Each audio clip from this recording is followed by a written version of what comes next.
Welcome to the TTS Talking Early Years podcast. Now, each week we're going to be joined by educational experts from across the globe who will offer exclusive insights, bits of inspiration, and loads of guidance to help practitioners unlock the potential for learning in the early years.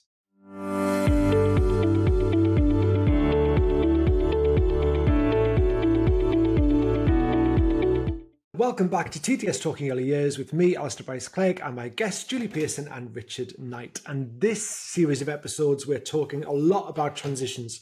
And we've talked about small transitions, the horizontal ones, as we call them, that might happen in the day-to-day, especially within your setting.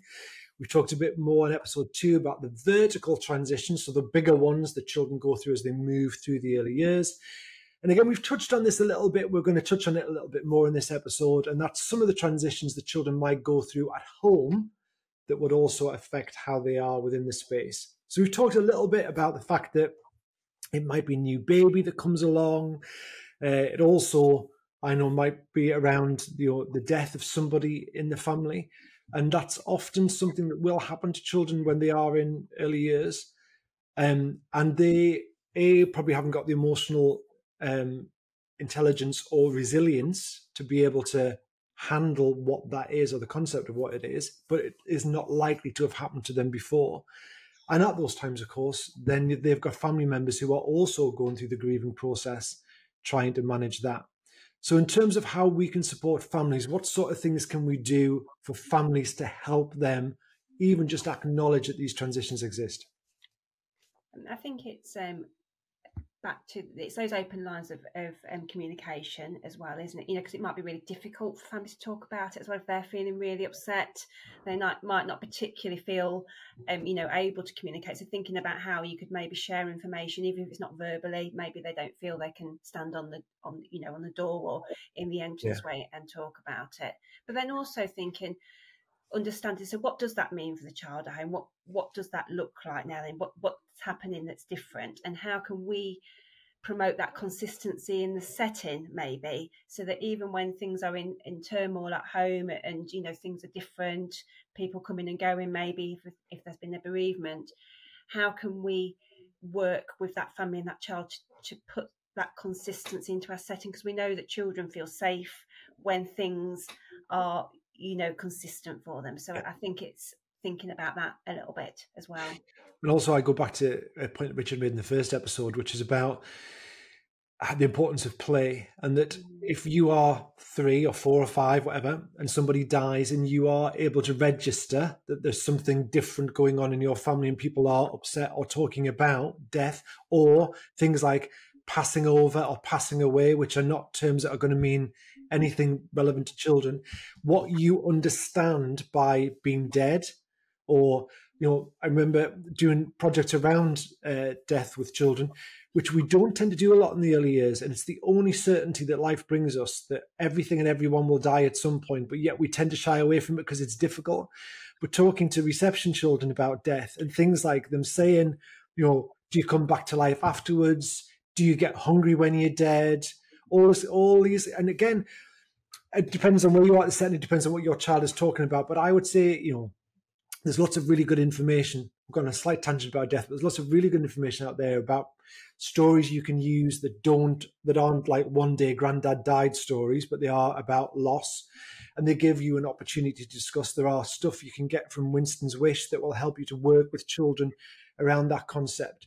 But don't be afraid of just listening and talking even about difficult subjects. And the other bit of interesting research I read was about children. You can prepare children for death by having things in your setting that die, which sounds very grim, but things like the stick insects, the goldfish, whatever it may be, the pets or life that will come to an end, a plant that dies would even be a really gentle start. And that you can talk about death in a way that then gets them assimilated to it. And so the research that I read was talking about that small encounters with death in a safe space, for example, the goldfish, then do help to prepare children for a more significant encounter of bereavement. So it was basically saying, don't flush your dead fish down the loo and replace it with a new one. Let it float, pass it around at story time and have a chat about it. not necessarily pass it around, but acknowledge the death and discuss it with some support. But again, all of those things, we find difficult, I think, as human beings, but certainly as practitioners, we're a bit wary about how we approach difficult things with small children. Trying to build in, a bit about the life cycle into your educational programs that you're trying to offer and deliver to children. So just having that, the goldfish isn't here anymore, we've seen that change and sort of learning about change in general, and that sort of science angle as well into your curriculum is a big part of them understanding the world in which they live in as well. So I think it's good there's some recent research around that. And yeah, I get the point. Lots of educators worry about talking about death, and people in general don't want to talk about it. It's a bit of a taboo thing often. But I think it is literally about just preparing for that opportunity to be able to discuss. But having it in your kit bag, it's very likely with any group of children that someone or something in their life, between all of them, is going to die at some point. And yet often when I work with settings and talk to them about it, they'll say, well, we don't have a, not like a policy on it, but we don't have like a box of books, or we don't. And those things really shouldn't just come out when something dies. They should be in your regular cycle about. And it's also that thing about dealing with emotion, that it's okay to feel sad, or it's okay to feel emotions that you can't actually put a finger on. I remember seeing my mum cry for the first time. And I think that probably in my memory was when her grandma died, and I must have been about 4 or 5. And I was so shocked by seeing my mum cry that I carry that memory now. So I don't know how I assimilated that at the time. But again, you might have that occurring not around death, just around life, and children experiencing their carers having strong emotions and then trying to process, what does that mean? Like, is mummy sad? Is mummy all right? And again, part of that is our opportunity as practitioners to be able to listen. But again, going back to our point in the first episode and last one, the more opportunities you give them to engage in free play, the more opportunities they have to explore these emotions. If we give children a lot of activity-based play where we move from a designated activity to a designated activity, there's less opportunity to explore because they're focusing on the activity. So that idea of really good, free, engaging play allows for a lot of this emotional exploration. And we can sort of think again about the key person approach, I think, can't we, in terms of the key person being as up to date as they can be. Going back to what you were saying, Julie, earlier, in terms of that conversation at the door and that family member telling you that there's a separation happening, or there's something difficult, something changing, and that invaluable information you can get as a key person, where, okay, Charlie might be different today because, mum's left or dad's left, or we've moved gran in actually because she's not doing very well, things like that, moving in other relatives. And I think it's knowing that as a key person, so you can be prepared for what you might see in that child being different, and tuning into that child and thinking, again, about your own emotional intelligence and that co-regulation with them in those times of change, in those difficult times, and as we were saying, listening to children, those that have got their words, but also looking at that play and what that might be telling you as well. So you can then be deciding, well, what do I need to provide? What do I need to do here? And sometimes you're thinking on your feet, you're thinking about the unique child bit usually. But I think it's that part of that key person approach as well. I'm thinking, let's get the basic needs met here, and we can sort of move on and build through. And also recognizing that children are a mirror to where they inhabit. So, often we will say in early years, we know way more about the families that our children come from than we should really know about, because they just tell you everything and anything. But also, I know from children who go through trauma that often that trauma comes out in play, and that can be anything from them experiencing emotional or physical abuse through to what they've observed, which could be domestic abuse, through to, I always remember being in a nursery where there was a boy that was playing dead granddad in the home corner and that was his game. And the adult was saying to me, like, what do I do with this? Because there are other children in this play, and he's getting them all to pretend to be dead, which is what he was getting them to do. And again, it was that discussion as a team, which we talked about before. Lots of the things that we've just discussed would be really nice to sit around a table with a cup of tea in your team and say, right, look, where are we up to in terms of how we'd manage that? And if we've got a child who might be witnessing something like domestic abuse and that plays out then in their free play, what do we do that? Do we say that's not very nice, or we don't do that here? And do we try and put it in a box? Or there's a whole issue where we might then need to speak to the family, but also how do we manage the child, their emotion and those things are delicate, and those things need discussion, because obviously they're linked to safeguarding, but they're also linked to that child's emotional welfare. But all of those are transitions in that child's emotional growth, their physical environment. And when you've only got so much knowledge of the world, it's really difficult to make sense of things that don't make sense. Yeah, and I think that is, like you said, that really important to have those teen conversations, and not just in the moment. So sometimes those conversations are going to have to happen in the moment because something comes up and it is completely unexpected. But you can almost have those conversations in advance, because I think it's back to that conversation. We tend to think about transition. We tend to focus on school and spend lots of time probably talking as a team about how we're going to support children moving to school or moving to the next room. Whereas actually, as you're saying, it's really valuable to have conversation. What can we do if this comes up or if this happens? So not the guaranteed transitions, almost the ifs and the buts and the maybes, which are the more difficult ones. Yeah, and it's going to be a when at some point. Some of them will come up, with some children. And again, when we've gone and we know, post COVID, we know that the children who are coming into our settings, again, there's some relatively recent research that's showing this, that are different in terms of there is no such thing as a typical child, but what we might have thought as being a kind of general, typically point of entry for, that is shifting. We know that, parents have got a different view on child development post-COVID. So, and also all the emotional stuff that COVID brought with it. We know we're in a cost of living crisis. We know we've got more people than ever using food banks. We know that the families we're working with, a lot of them, a lot more than historically would have been the case, are going through some very difficult stuff just to exist as a family. So that is bound to filter through into their parenting, which is going to filter through into our spaces. Yeah, we're going to see that manifesting in role play. We're seeing children role play different scenarios than what they probably would have before when we were in settings every single day, I think. And it is that consideration as well for that. But then thinking about if we're role playing about going to a food bank, if we're role playing about the dead granddad, to use your example, Alistair, it's then a case of the conversations that happen from the other children between their parents. Then you get a parent who's not involved with that scenario coming in and saying, why are we playing dead granddads at nursery at the moment? Freya's come home and we're worried about that.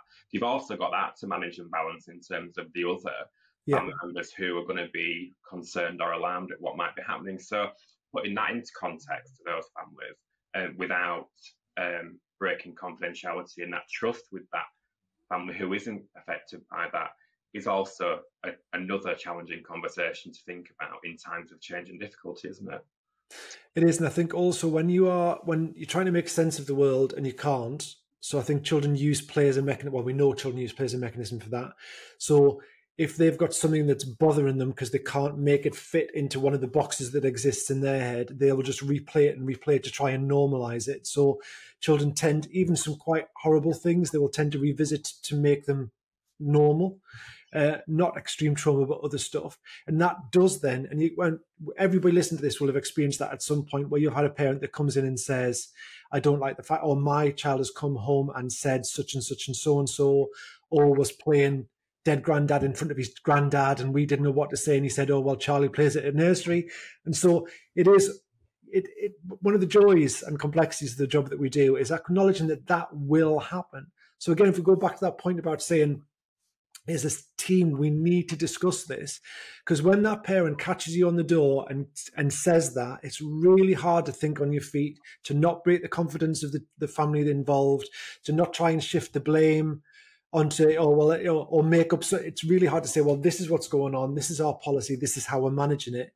But usually you find, if you can say that, parents on the whole are like, okay, as long as you've got it in hand and that makes sense to me. I mean, not all of them will, but most of them will be like, okay. But if you're just kind of fluffing it and saying, oh, well, okay, yeah, no, I'll have a word with them. Yeah, we won't do that again tomorrow. We can't guarantee that because it's likely to happen tomorrow. Or if it's not dead granddad, it might be something else. I think it is managing those conversations and talking to those other families as well about how they can then continue to support that in that home learning environment, because that's an important part of transition and understanding. Yeah. So it's that opportunity then as well as in say, actually, this is how you could support that at home, actually, because it's probably a useful conversation to have, or, you know, a useful, you know, look at this book with your child, because actually that other child might still be worried, thinking, oh, we're talking about dead granddad. What does that even mean? It sounds like this, you know, child is not going to see his granddad again. My granddad's here. So, you know, again, you've got those opportunities, haven't you, to promote that learning for those children through what they've experienced in their play with others. And acknowledging that you will bring your... I remember, again, being in a nursery where one of the children had had a new baby at home and they were in the kind of home corner, and the little girl got a doll and then pulled up our top and latched the doll on and lit the taff all a bit like, hang on, what's going on here? And they were trying to really discourage it. No, come on, let's bring your baby over here and we'll change the baby's nappy. And it was again that thought of saying, for her, that's just what was happening in her world. Again, we've got to be careful the messages we're giving out about things like breastfeeding, even at that stage. But you can imagine if that went home, parents might be like, hang on, what's going on here?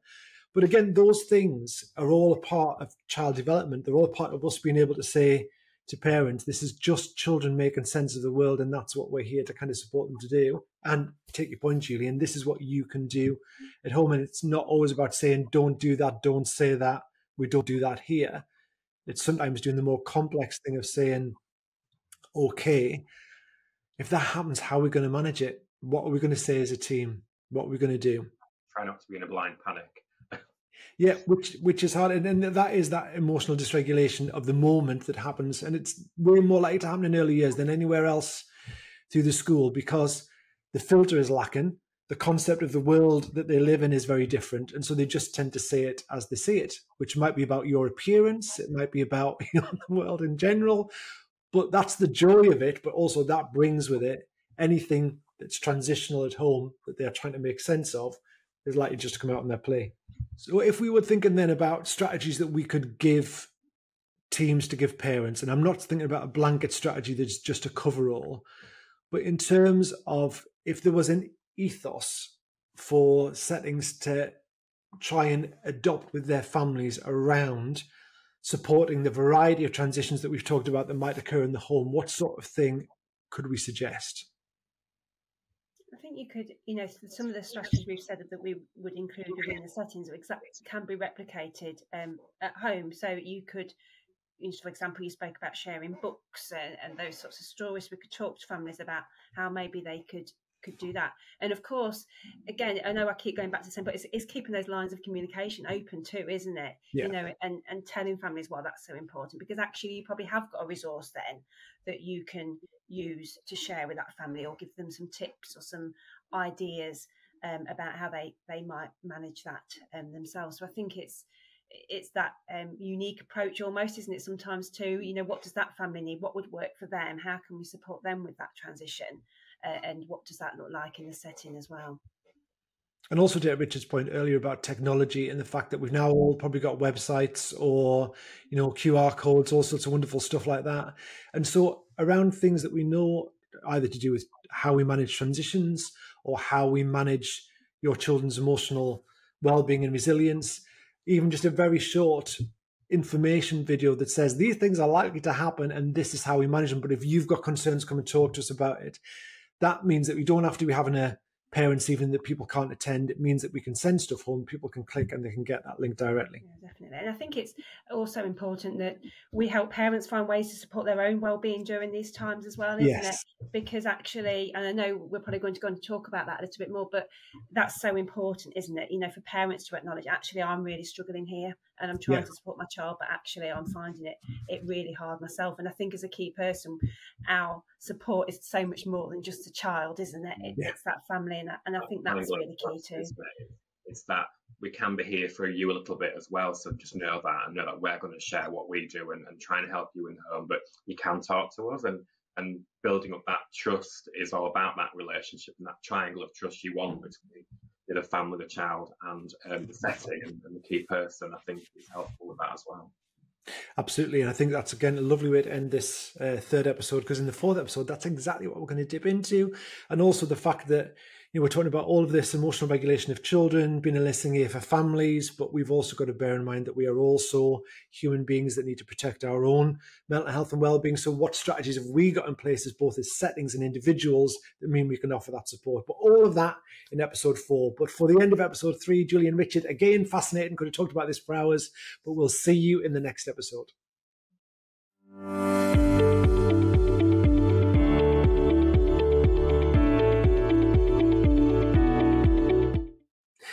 I'd like to say a huge thanks to our guests today, Julie and Richard, for joining us and providing such valuable insights into everything about transition. You've been listening to the TTS Talking Early Years podcast with me, Alistair Bryce-Clegg, and my guests, Richard Knight and Julie Pearson. Now, if you've been inspired by our conversation today, then don't forget you can sign up via the link in our episode notes, and then you'll be the first to hear about future episodes and also have access to exclusive follow-up content. And that includes ideas for your settings and lots of links to really relevant resources.